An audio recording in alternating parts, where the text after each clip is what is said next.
Excited to talk to Billy Q. Billy Quarantillo, who had a big win over Alex Hernandez on Saturday. We have a lot in common, so let's get to him. Billy Q, my bad. I feel like this is long overdue, and I'm a little late to the party, so I'm man enough off the top, Billy, to say I'm sorry for being late to this. Oh, it's all good, man. You can hear me okay? Oh, yeah. What a setup you got there. Holy smokes. Yeah, thank you. Yeah, thank you. I'm working on a lot of things up in my studio. Thank you for having me. This was definitely one of those bucket list things to get on Ariel's show. And so now I can cross it off. I just talked to my manager. I got the money you sent me for having me. I appreciate you paying me. And yeah, we're good to go, man. Thank you. Thank you. Very nice nod. I appreciate that. What is this room? Is this your podcast room? What do you do here? So I'm getting it set up for that. I actually got a deal done with OnlyFans. I don't know if you've subscribed yet. They're sending some money out to a lot of athletes and fighters, and we're working on like a little show set up. It's not done yet, so this is the sneak peek of it. But yeah, I'm getting a lot of some stuff put in, a little studio set up, and I should be starting to do more content with them early next year. And what is it? So OnlyFans, like you have to pay for this, or you just sub and then how does it work? No, so basically they gave me like basically a sponsorship deal. So they gave me some money to basically just put my content out on OnlyFans. And so it's completely free, so you can subscribe for free. I did all my vlogs for this UFC 282, and I just put it exclusively on there. Okay. So that I started off with that, and we'll do some other stuff. We'll do some picks. We'll do some other things leading up to my next fight and doing whatever. But yeah, it's completely free to anyone who wants to subscribe, and I'll be using that just as like a new social media platform. Okay, so they're trying to get people to maybe go away from the IGs and the YouTubes of the world and come to them. Yes, yeah, they're trying to go more mainstream, I believe. Signing fighters, artists, cooks, do-it-yourself type shows, that kind of thing.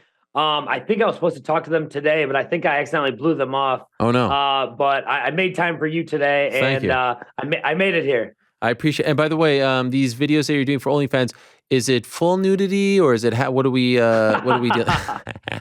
I'm just kidding. All right. I see what you're doing. I know we haven't talked. I know we haven't spoken before, so you get that digging. And that's actually it's funny you mentioned that. They offered me a number, and I was like, listen, I need to explain to, especially all of my friends are like, oh, you're doing OnlyFans, like you're showing your junk, you're showing this. I'm like, listen, you guys got to pay me more money because I've had to have this conversation 1,000 times, explain to my parents why I'm on OnlyFans and that kind of thing. Okay, so can we get this out of the way? Because this is, among the many things that I want to talk to you about. Bills Mafia, baby. You're a lifelong Bills fan, as am I. Your area code is 716, which is tremendous. Mm-hmm. You don't live in Buffalo, and you grew up outside of Buffalo. What's the story? Yeah. So, and you text me, and I was like, "This is really him, or is this one of his, one of his guys working for him?" So yeah, you got my number now. Yeah. So yeah, this is what happened. So I grew up. I was born in '88.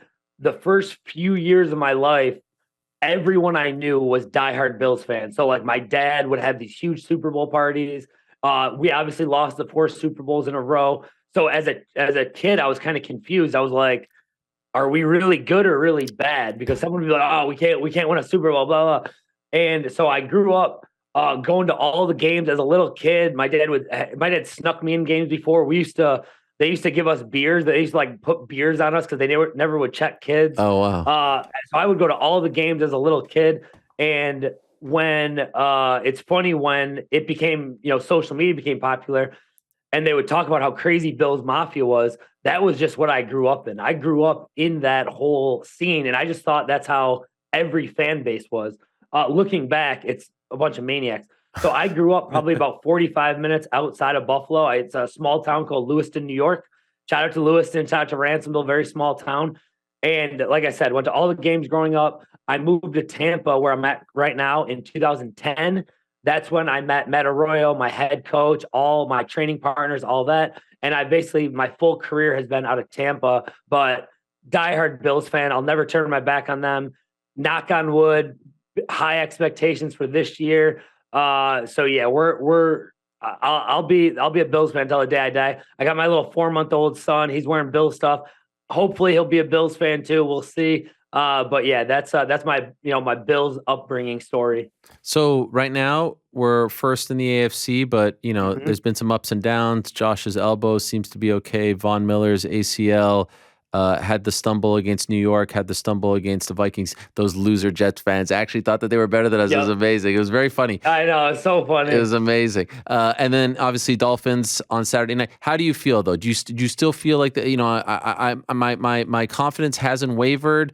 Obviously, there's a few things I'm a little bit worried about. Got Cole Beasley back yesterday. John Brown. How do you feel? How do you feel about our chances? Yeah, I'm in the same boat. My confidence hasn't wavered. I didn't expect us to go 17-0 and just Yeah. dominate everyone. I know a lot of people were super high on us when the year started. I felt like we were like some people were even a little overconfident because in the NFL, I feel like the teams it's designed for the teams all to be very good, right? So I knew we were going to be good. I was hoping we would have the year that we're having so far, and I'm just hoping that we get hot when we have to.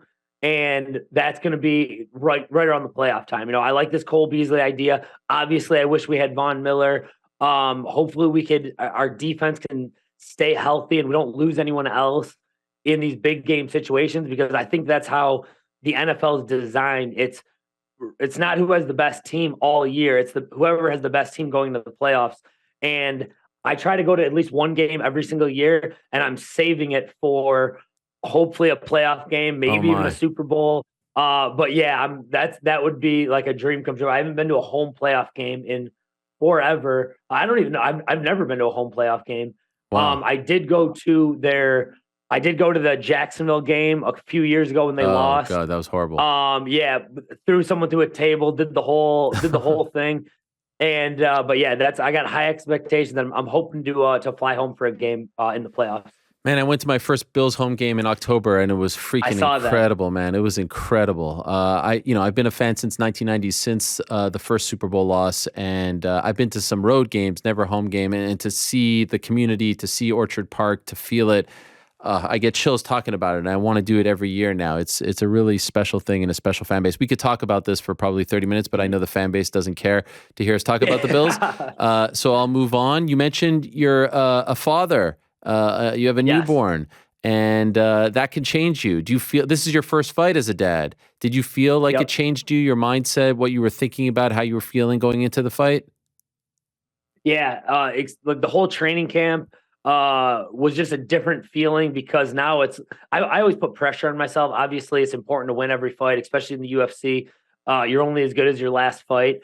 But this training camp definitely felt different. Like it was almost like every single thing I'm doing now is for this child. And I'm the one providing for him. So I can't just be it's not just about me anymore. So a lot of that mentality went into that fight week. He was the only thing I was thinking about. Um, During the fight, it was business as usual. I was having fun in there. Obviously, I got busted up, but in round two, I don't know if you saw the version of it. Which I'm taking a lot of heat for this too. My head coach Matt Arroyo was asking me math questions, which he does sometimes to kind of get my brain in the cortex. And I got 7 + 5 wrong. I was like 11. I just was kind of rushing. There's blood in my face. He's like 7 + 5. I'm like 11. I'm like 12. So I Uh, got it right. And then he said, all right, when's your son's birthday? And he's never done that before, where he asked kind of like a personal question. And not only, thank God I got it right. My baby and my wife would have let me hear about it forever. Thank God I got it right, which was July 30th. But I remember I just took like a deep breath and I was like, oh man, like I got all those same feelings of you're a dad. This isn't about you anymore. This is about your son. And it was like, you can't lose this fight. Like, you need to go out there and finish this guy. And luckily, I was able to dig deep and get the finish. And just him doing that it was pretty cool. I don't know if he did it on purpose, but just making me think of my son in that moment, it was like, oh my God, I'm ready to run through a brick wall right now. so I actually have two follow-ups there. Why, number one, why does he ask you the mask? Well, you were saying like to get your mind into a certain spot. Why does he do that? Yeah, so it's a mental training thing that we've done. I've had this striking coach, Eric Parker, who has been a really good mental coach. Dean Thomas has trained with him before. He knows him really well. He understands his philosophy. He used to run these like mental courses, and the idea behind it is a lot of times when humans get into like that fight or flight mode, they aren't thinking. Their brain goes into a different part called the limbic system. And if someone's watching this, they can probably explain it better, but you basically are in that fight or flight mode and you're kind of overwhelmed, almost like a deer in headlights. So when he starts asking you math questions, your brain basically goes back into the cortex, which is the thinking part, where you're understanding what's happening. And that's where you can kind of think of your strategy. You're basically more in the zone. So that's why he asked those math questions. I've never gotten one wrong before, and I'm usually pretty good with it.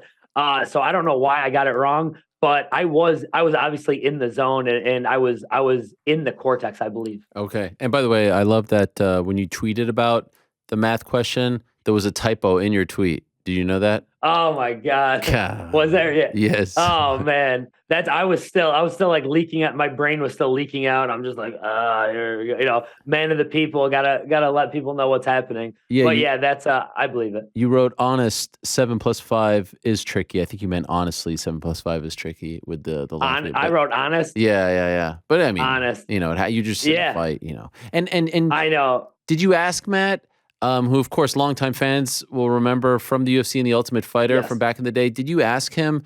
He could have asked you a million questions, but did he ask you about your son's birthday to motivate you because you're a dad now? Like, I would be fascinated to know if he actually did that on purpose. Yeah, I haven't talked to him about it. I haven't asked him about it yet. But when I saw it, it like reminded me. I'm like, yeah, that got me right back in the zone. I have a feeling he did. He's a super smart guy, and he's never asked me a question like that before. And I think when he saw that big cut, I think that's what kind of like he's like, all right, I got to get this kid in the zone. Which was funny. He also told me, which I remember, they're like patching me up, and I didn't get to see it, but all I could feel was like all the blood in my face.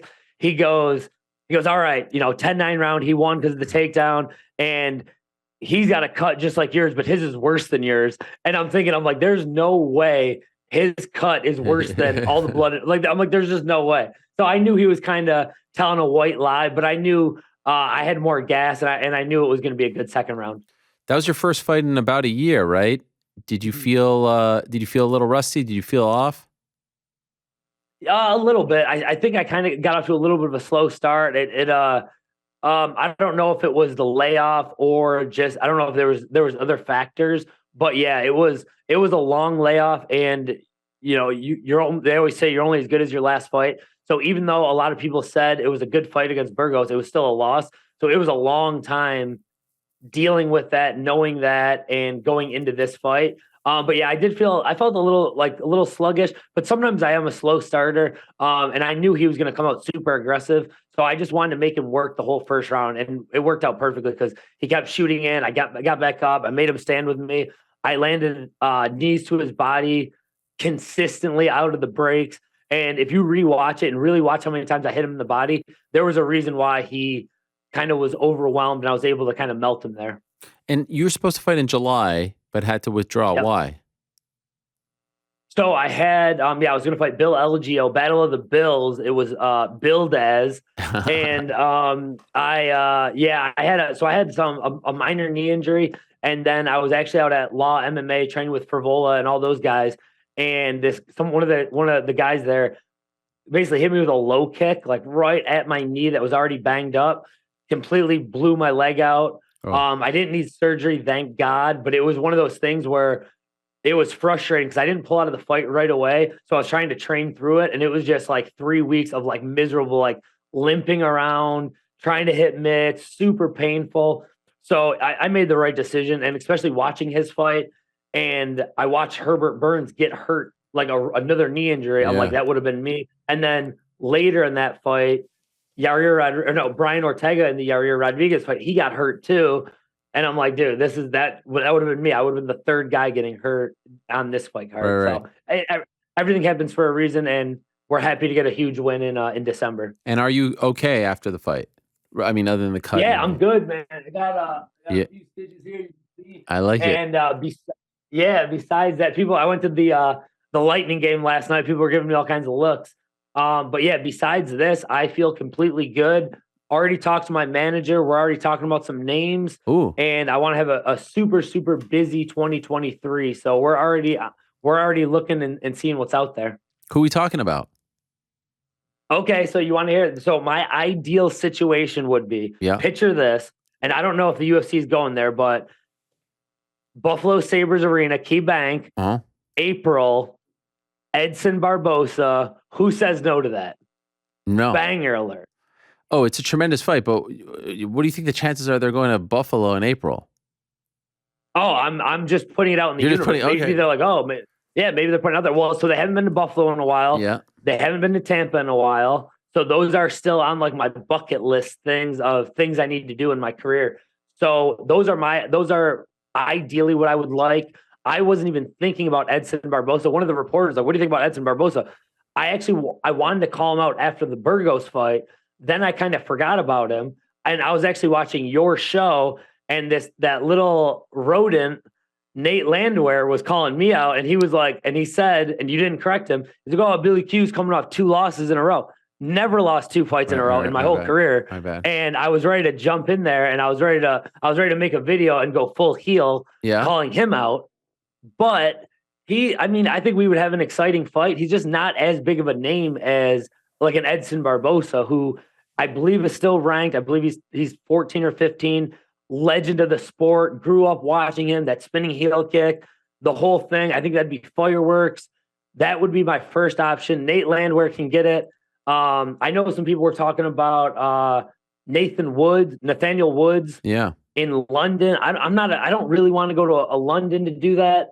But those are some of the guys that they've been talking about. But Edson Barboza in Buffalo would be my number one choice. Okay. By the way, did you go to the Buffalo card, UFC 210? Were you there? I did. Wow. I did. When Cormier beat Anthony Rumble Johnson, if I'm not mistaken. Yep. And I remember going there, and me and my brother got there a little late. UFC gave us great seats, was super cool. And I remember going there, and Kamaru Usman was mauling somebody. And I just kept thinking, I'm like, who's going to beat that guy? And sure enough, he ended up being a world champion after it. But he was, I think he was on like the prelims, and he was just mauling somebody. And yeah, we had a great time in Buffalo. I went and saw Joe Rogan the night before, comedy show. He's one of my heroes. And I love every time I go home to Buffalo. I'm actually going home in 2 weeks, going to go to a Sabres game. They're not playing home when I'm going home, unfortunately, but I got to bring the baby up there. But yeah, I was at the last Buffalo fight, and I don't think they've been back since. No, they haven't. But I'm hoping that they're going back there. I know there's a lot of UFC fans there, so I'm hoping a Billy Q Buffalo card is in my future. Which city means more to you, Tampa or Buffalo? I would say Buffalo. Okay. Just because it's where I grew up, and I feel like a lot of people that grew up there, they're kind of like the lovable losers. We've never won a championship. It's super cold. It's super miserable. You hear me every fight. Shout out to Buffalo. Shout out to Lewiston. And that's because I want to bring as much love and attention to that area, because I feel like Tampa, I love living here. I don't want to move back to Buffalo. I want to live in Tampa still, but they win championships almost every year. They're spoiled with championships, and this is my adopted city, but Buffalo and Lewiston, that'll always be my hometown. My parents still live there. Every time I go there, like I get out the airport, I feel the cold air. I start getting like that weird tingly feeling. I always love going home there and visiting. So me bringing a championship would mean the world for me and that city. By the way, does your mom still run like a diner or something back home? Yes, she does. Yeah, she does. I don't know how you got that intel, but yeah, they run. It's called the Hillview Cafe. It's right in my small town, Lewiston, New York, and they have like a whole wall that's like, I guess people kept coming in there and like, oh, why don't you have any pictures of your son? So my dad, who always goes above and beyond, built like this giant wall. It has like a cage, and it has all my fight posters and all these pictures. I think it's a little much. Like while you're eating breakfast, you're seeing like these like bloody fighting pictures, but they're so proud of me. And that's like obviously my favorite place in the world to go and eat. And my mom's been a cook for her whole life. So wow. It's a really cool spot, like a little small town diner. It's really cool. What's the thing? Like if I go there, what's the thing to have? What's the number one thing? Okay, so there's a few things. She makes really good French toast, eggs Benedict, and all the rolls they make there herself. So good, really good egg sandwiches. My special that I always get when we used to like go out and drink, it'd be like a hangover special. I would get a big giant egg sandwich, which would have like the fresh roll, and then a big side of French toast would be like my go-to. Oh man. So that's any of the breakfast, any of the lunches that they have there. All of it's really good. My mom is an amazing cook. By the way, why are you so beloved online on Twitter? Why do they love you so much over there? I think it's because before anyone knew me, I was always like really interacting with people.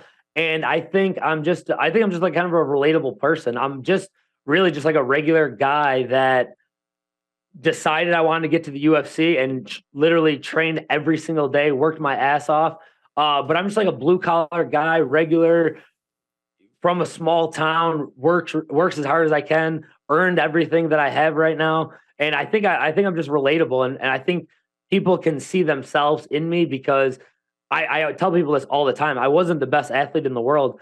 And if I'm able to get to where I'm at, if you have a goal and you have a dream, you can do it too. So I think people kind of relate to that. It could be that, or they just think I'm funny. I don't know. It's probably that, but I love it. I love the support that you get. I really do. It's a great thing. And you've been doing this for a while. In fact, you were on the Faber McGregor Ultimate Fighter season. People may have forgotten. Yes.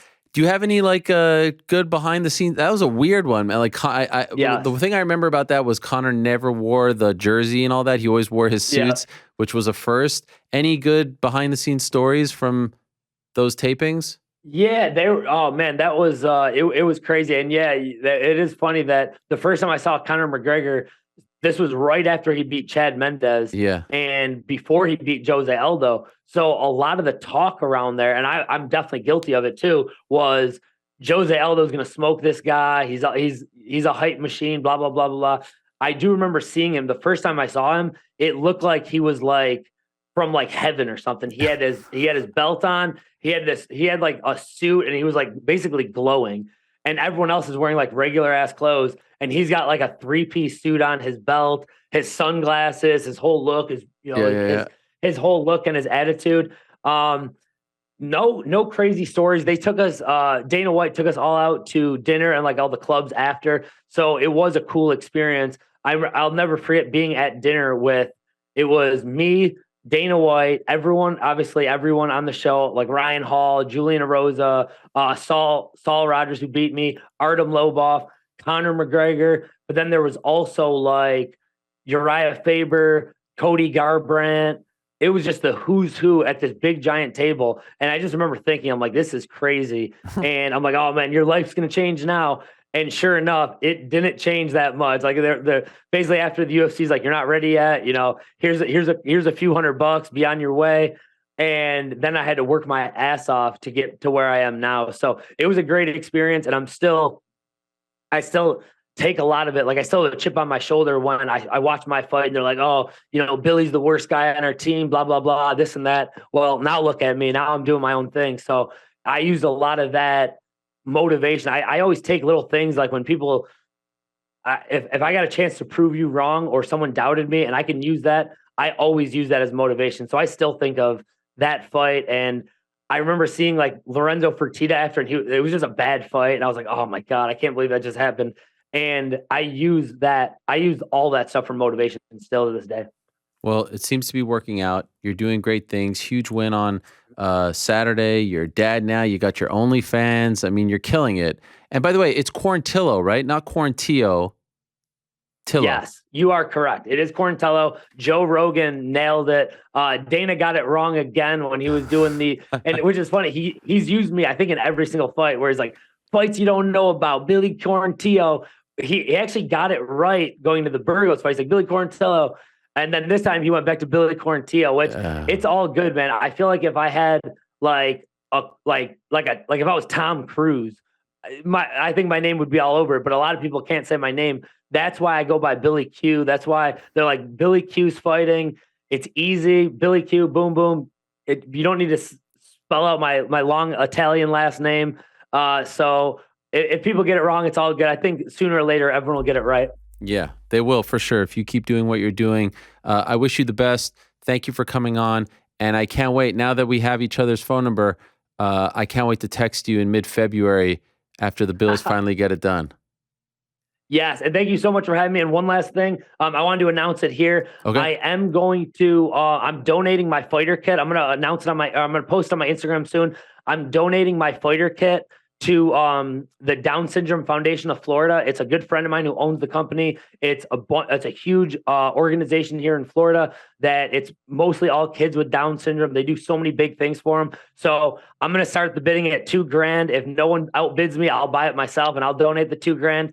But I'm going to put that on my Instagram. I saw a lot of people won money on me. So if you're one of those guys who won a few $1,000s, it comes with my gloves, my shirt, my shorts, my hand wraps, a bloody towel that I cleaned myself with after. Wow. It's got my blood. It's got Alexander Hernandez blood. It's all going to come together. It's all going to go to the charity. And that'll be on my Instagram later today. I wanted to make sure I announce that.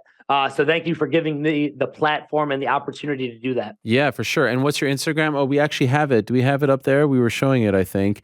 Your handle, what is it? Yeah, Billy Q MMA. That'll be on Instagram. And like I said, I'll start the bidding off. And I need to find a site that does that. I was going to reach out to someone. If someone knows one, please reach out to me. I'm going to put that on later today and hopefully raise some money for a really good foundation. That's tremendous. Well done, my man. Thank you for coming on. Congrats on the win. Good luck to you. Happy holidays, and we'll talk to you soon. All right. Thanks for having me, brother. All right. There he is. Billy Q, a.k.a. Billy Quarantillo. What a lovely young man. Fellow Bills fan. Could have done 30 minutes just on the Bills alone.